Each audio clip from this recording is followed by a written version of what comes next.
Alas Pilipinas to PBL Invitationals para sa hard training o kasiyahan at kita ng PBL.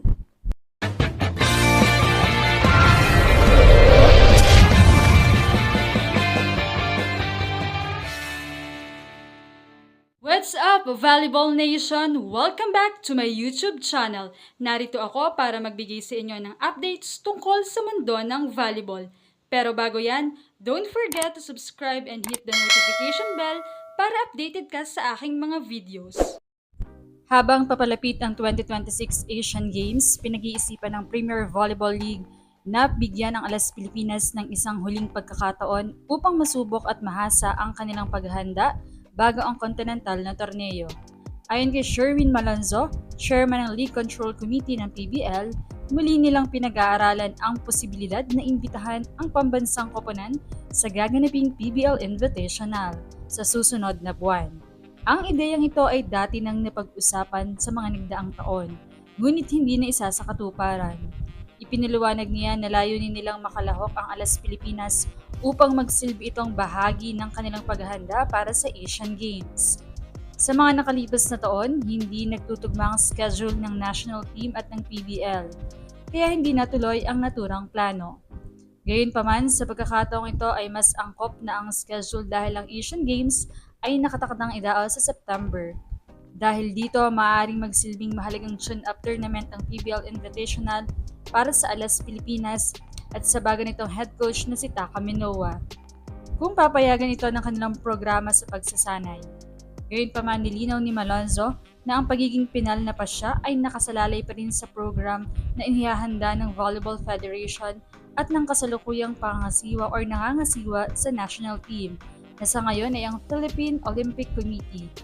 Idinagdag pa niya na hindi pa niya alam ang eksaktong plano ni Coach Taka at ng grupong namamahala sa national team. Ani niya, si Coach Taka ay nakatuon lamang sa kanyang tungkulin bilang head coach at susunod lamang sa anumang programang ipatutupad para sa koponan. Bagamat siya ang responsable sa pagsasanay at paghahanda ng mga players, hindi siya ang nagpapasya kung saan dadalhin o sasalang ang koponan sa mga kompetisyon.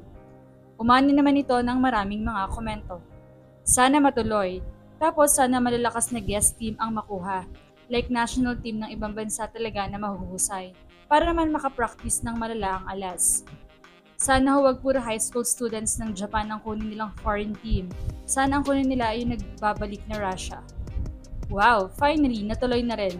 Maganda ding practice ito at talagang magkakaalaman na kahit alam ng bawat isa ang galaw ng mga teammates ng PBL players na nasa alas, kaya pa rin nila ang mga alas players or kaya ng mga alas players na mag-adjust at gamitin ang pinapractice nila sa national team. Any na lang talaga itong PBL. Pero sige, pagbigyan natin. Since maganda ring panoorin at syempre, mas magiging competitive lalo ang alas team. Doon sila i-train sa mga Japanese players kahit Division 2. At least, mas mabuti ang challenge doon. Hindi tulad ng PBL, walang patutunguhan ng mga broken plays at mga syangkera na laro.